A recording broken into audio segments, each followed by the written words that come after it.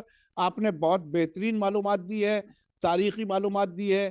وہ جو حضرت علی کے خلاف جو ممبروں سے بہت ہی وہ جو پروپیگنڈا کیا گیا, شاید میں آپ سے کنفرم کرنا چاہوں گا, عراق میں تو میں نے خود اپنے آپ دیکھا ہے, کیا اور عرب ملکوں میں بھی جب کبھی کسی چور کا ذکر ہوتا ہے, اگر ٹیکسی ڈرائیور سے بھی بات کرتے جا رہے ہیں نا اور وہ چور کا کوئی ذکر کرتا ہے تو وہ علی بابا کہتا, علی بابا. آج بھی کیا یہ اسی پروپیگنڈے کا اثر ہے کہ عرب ملکوں میں آج بھی چور کو علی بابا کہتے ہیں؟ وہ تھوڑا سا مجھے کیوریوسٹی ہے جاننے کی.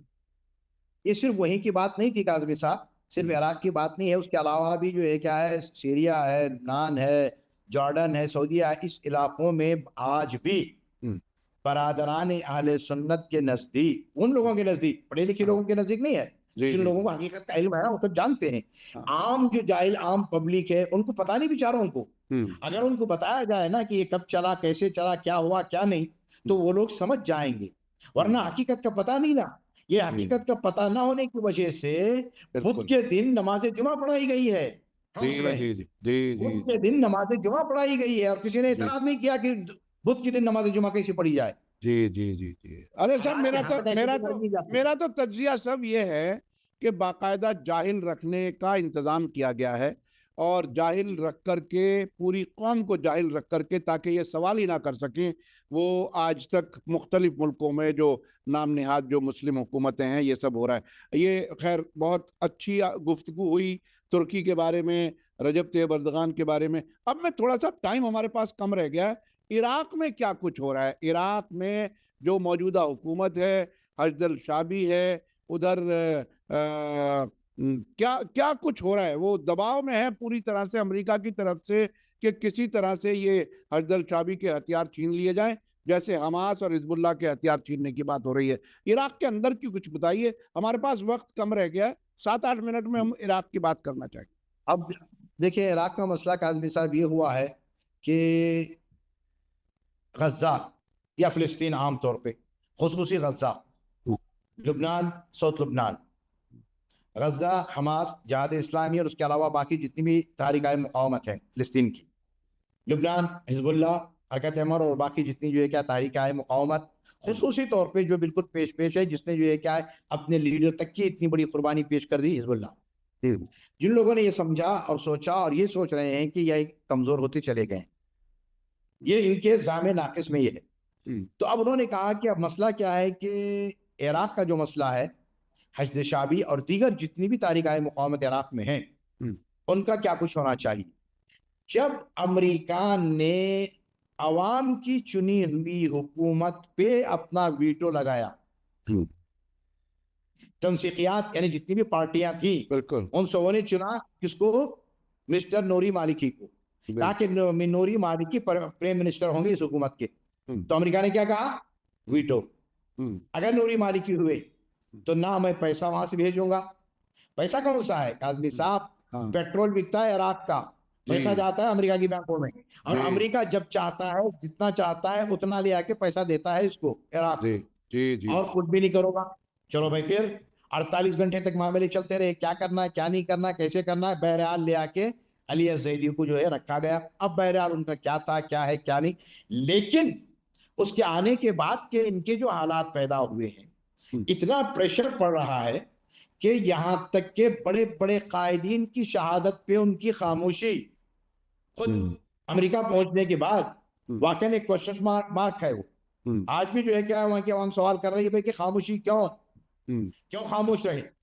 اور بہرحال دیکھیں, آج اگر دیکھیں صحیح معنوں میں عراق پہ امریکہ کی حکومت ہے کاظمی صاحب,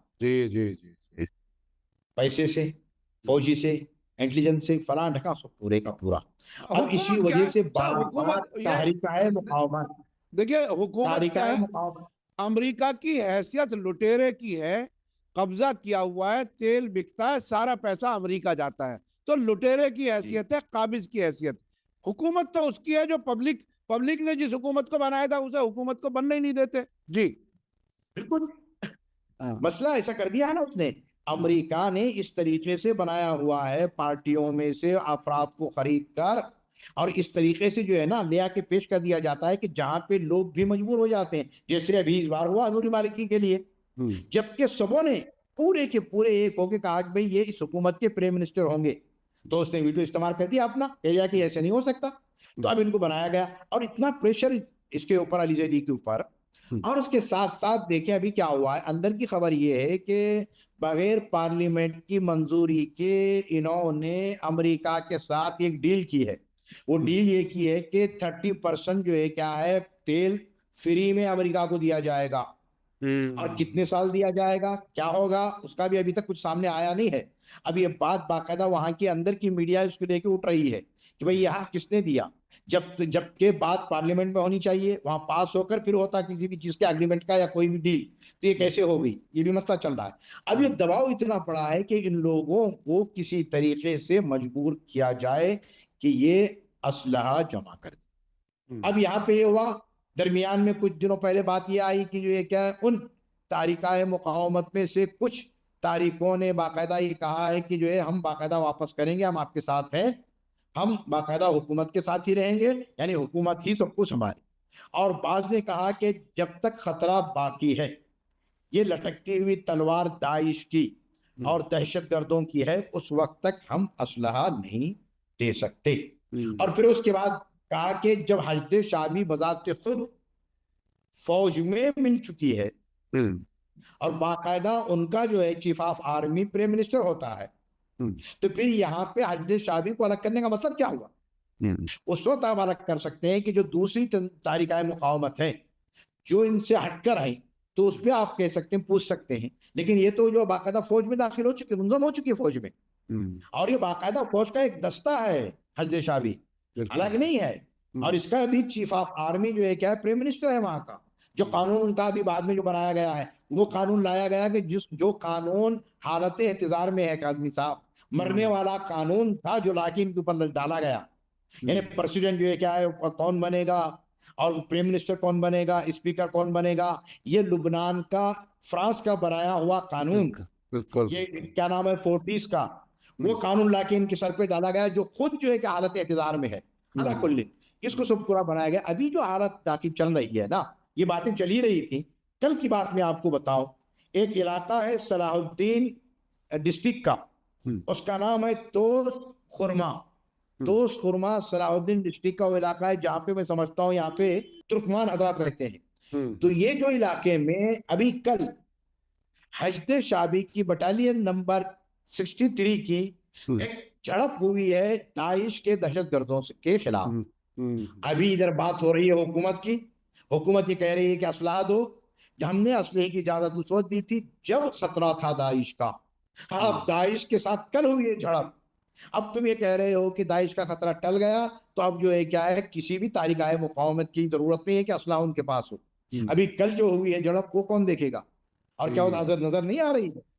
ابھی بھی سیریا کی طرف سے پوری تیاری ہے. ایک خاص خبر جارڈن کے ذریعے سے کاظمی صاحب، اس میں یہ کہا گیا ہے کہ ہزاروں کی تعداد میں داعشی سیریا، عراق، جارڈن جو بارڈر ہے جس کو مثلث کہتے ہیں، ٹرینگل، وہاں پہ ہزاروں کی تعداد میں اسلحے سے لیس اور نئی ٹیکنالوجی کے ساتھ اور تیاری کے ساتھ بیٹھے ہوئے ہیں کہ کب ہمیں پرمیشن ملے عراق میں داخل ہونے کے لیے.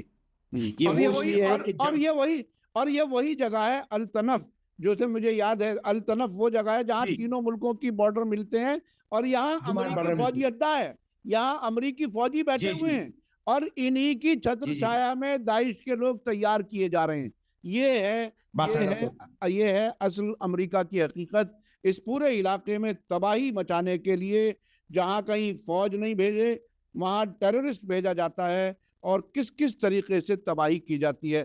بہت بہت شکریہ. ہم نے آپ سے آج کافی اہم بات ہوئی ہے، خاص طور پر ترکی کے رجب طیب اردغان کے رول کے سلسلے میں. یعنی زائنزم کا انہیں ایوارڈ بھی ملا ہے، انہوں نے باقاعدہ اسرائیل کے ساتھ تعلقات میں خوشی کا اظہار کیا ہے، اور اب بھی وہ اسی کے پروجیکٹ پر کام کر رہے ہیں. دکھاوے کی دشمنی ہے لیکن اندر سے میچ فکس ہے. یہ بہت امپورٹنٹ آپ نے بتایا. اور عراق میں بھی ابھی خطرہ ٹلا نہیں ہے داعش کا، اور اسی درمیان امریکہ اور اسرائیل چاہتے ہیں کہ یہ لوگ ہیں حشد الشعبی، ان کے ہتھیار چھین لیے جائیں. آنے والا وقت کیا ہوگا ہم بتاتے رہنے کی کوشش کریں گے. عابدی صاحب، آپ ہمارے لیے بہت اہم انفارمیشن لے کر کے آتے ہیں. میں اپنے درشکوں سے، ناظرین سے کہوں گا آج کا ویڈیو آپ کو کیسا لگا کمنٹس میں ضرور لکھیں، اور زیادہ سے زیادہ لوگوں تک شیئر کریں. اسی کے ساتھ مجھے دیجیے اجازت. دھنیہ واد، شکریہ. جے بھارت، جے ہند.